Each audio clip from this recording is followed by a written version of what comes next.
یہ اس وقت کا واقعہ ہے کہ جب پاکستان میں سیکٹیرین کلنگ جو تھی وہ اپنے عروج پر تھی، اور کراچی کی ایک دینی عمارت پر یا دینی جو درسگاہ ہوتی ہے اس کے اوپر فائرنگ میں کچھ جوان جو تھے وہ شہید ہو گئے تھے.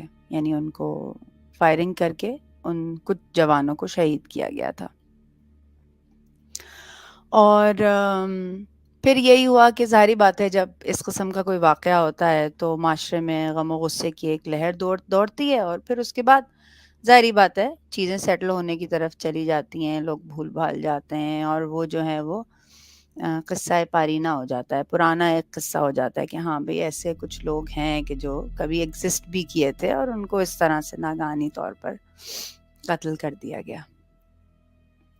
واقعہ کچھ یوں ہے کہ کیونکہ آپ جانتے ہیں کہ جو اہل تشیع حضرات ہوتے ہیں کہ ان کے گھر میں ان کے ہاں ایک رواج ہوتا ہے کہ وہ حج عمرہ کے ساتھ ساتھ جو ہیں وہ زیارات پر بھی جانے کی بہت رغبت رکھتے ہوتے ہیں، اور بہت سارے ایسے لوگ جو ہوتے ہیں کہ جو قافلوں کو لے کر زیارتیں کرنے کے لیے عراق جاتے ہیں، ایران جاتے ہیں، شام جاتے ہیں.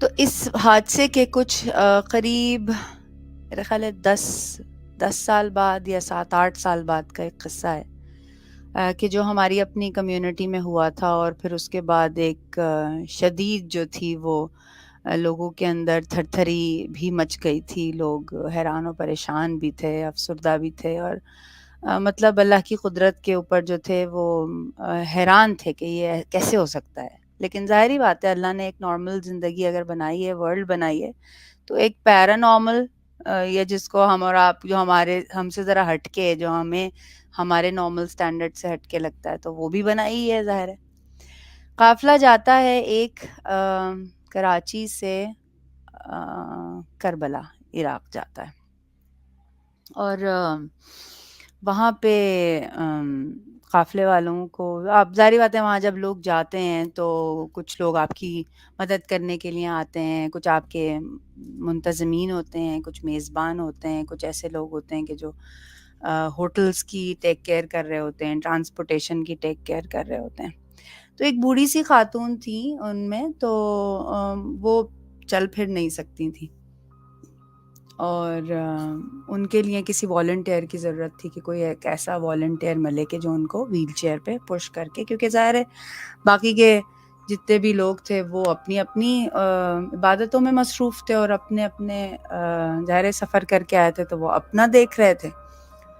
تو انہوں نے کہا کہ والنٹیئر ہیں ہمارے پاس، ہم کال کرتے ہیں، کوئی نہ کوئی والنٹیئر آپ کو آ جائے گا. تو حرم سے کسی ایک لڑکے نے کہا کہ میں والنٹیئر کروں گا اور میں آپ کو زیارتیں کراؤں گا. تو وہ آنٹی ہماری بتاتی تھیں کہ میں نے پوری زیارتیں کی، نمازیں پڑھی، جہاں میں رکنا چاہتی تھی وہ بچہ مجھے روکتا تھا، اور جہاں میں بازار میں رکنا چاہتی تھی کچھ خرید و فروخت کے لیے تو وہ بچہ مجھے وہاں بھی لے کے جاتا تھا. غرض یہ کہ مجھے کھانے کی طلب ہوتی تھی تو وہ بچہ میرے لیے بھاگ بھاگ کے کھانا لے کر آتا تھا، اور پھر آس پاس کی خواتین کو بھی بلاتا تھا کہ بھائی ان خاتون کو اندر لے کے جاؤ، ان کو وضو کرواؤ، جو بھی چھوٹے موٹے کام ہیں ان کے وہ کروائے جائیں. تو کہتی ہیں کہ وہ بہت میرا اچھا سفر گزرا، اور میں نے اس بچے کو بہت دعائیں دیں، اور وہ بچہ لگتا پاکستانی ہی تھا، اردو بہت اچھی بولتا تھا، اور بالکل ایسا لگتا تھا کہ جیسے پاکستانی لڑکا ہے. تو میں اکثر اس سے پوچھا کرتی تھی کہ بیٹا تم پاکستانی ہو؟ تو کہتا تھا جی آنٹی میں پاکستانی ہوں. تو کہتے تم یہاں کیسے رہ رہے ہو، مطلب تم کس ویزا پہ رہ رہے ہو، مطلب کس طرح رہ رہے ہو یہاں پہ؟ اور کہتا بس آنٹی میں نے بس آیا تھا، بس میں ایک دفعہ آ گیا تو پھر اب میرا واپس جانے کا نا اب دل نہیں چاہتا. بڑی حیران ہوئی. خیر کچھ واضح طور پر بتاتا نہیں تھا کہ وہ کیا ہے. تو جب وہ ان کی زیارتیں سب ختم ہوئیں، سفر اختتام کو پہنچا، تو دستور یہ ہوتا ہے کہ لوگ جو ہوتے ہیں نا اپنے پیاروں کے لیے، اپنے دوست احباب کے لیے وہاں سے کچھ نہ کچھ تبرک لے کے آتے ہیں. جیسے آپ عمرہ اور حج پہ جائیں تو آب زمزم، کھجور، جانماز، اس طرح کی چیزیں لے کے آتے ہیں نا، تو پھر وہاں سے جب آپ عراق سے واپس آتے ہیں کربلا سے، تو وہ اسی طرح کی چیزیں لے کے آتے ہیں، تسبیح اور انگوٹھیاں اور اس طرح کے جتنے بھی تبرکات ہوتے ہیں عبادت سے ریلیٹڈ وہ لے کے آتے ہیں۔ تو وہ کہتا ہے کہ آنٹی آپ پاکستان جا رہی ہیں؟ تو کہا جی۔ آپ کراچی میں ہی رہتی ہیں؟ جی۔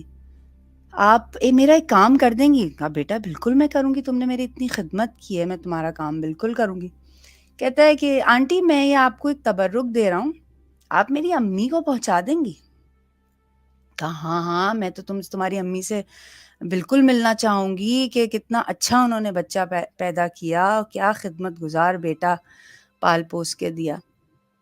تو وہ کہتی ہیں کہ میں نے اس سے تبرک لے لیا، اس نے مجھے اسی تبرک میں ایک کاغذ کے اوپر اپنا ایڈریس لکھ کے دے دیا کہ آنٹی میرے گھر میں آپ دے آئیے گا اور امی کو کہیے گا میں خیریت سے ہوں۔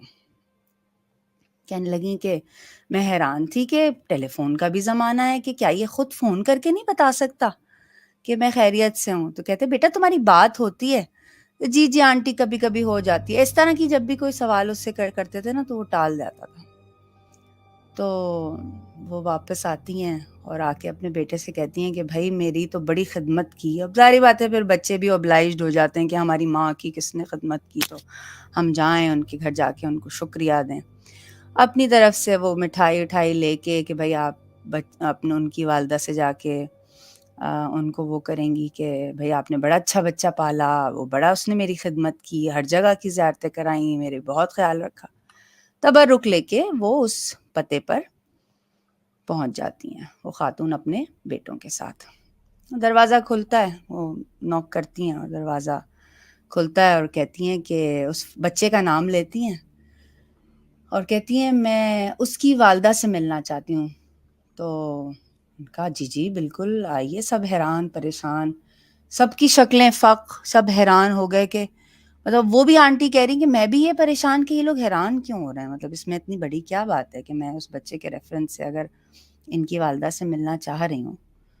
خیر وہ ان کو ڈرائنگ روم میں بٹھاتے ہیں، ان کی والدہ لاغر اور ناتوان ضعیف بیچاری ڈرائنگ روم میں آتی ہیں، لے کے ان کو کوئی سہارا دے کے لے کے آتا ہے اور وہ آ کے بیٹھتی ہیں اور کہتی ہیں جی بتائیے آپ مجھ سے ملنے آئی ہیں میرے بیٹے کے اس سے؟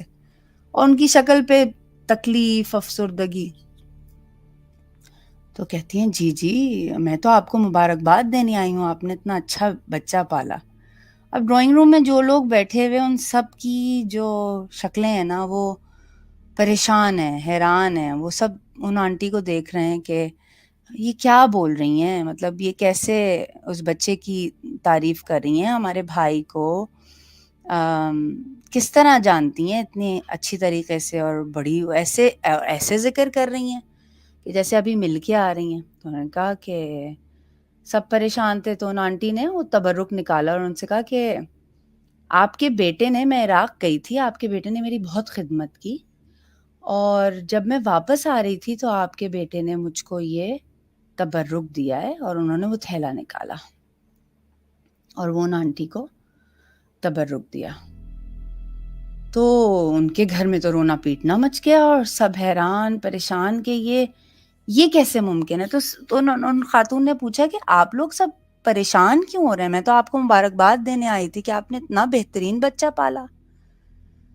تو سائیڈ میں جو شو کیس ٹائپ ہوتا ہے نا، جیسے ہمارے مڈل کلاس گھروں میں ایک شو کیس رکھا ہوتا ہے، اس میں سب گھر والوں کی تصویریں رکھی ہوتی ہیں۔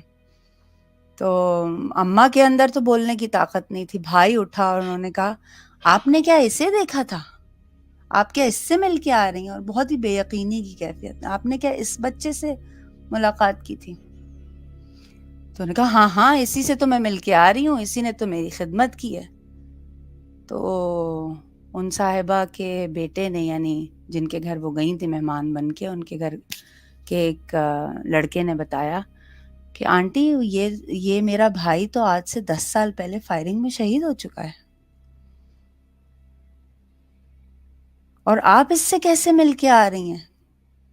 کہتی ہیں کہ میں غلطی نہیں کر سکتی کیونکہ ظاہری بات ہے میں نے اس بچے کے ساتھ 10 دن گزارے ہیں، اس نے میری اتنی خدمت کی، وہ مجھے میرے بیٹوں کی طرح لگنے لگا.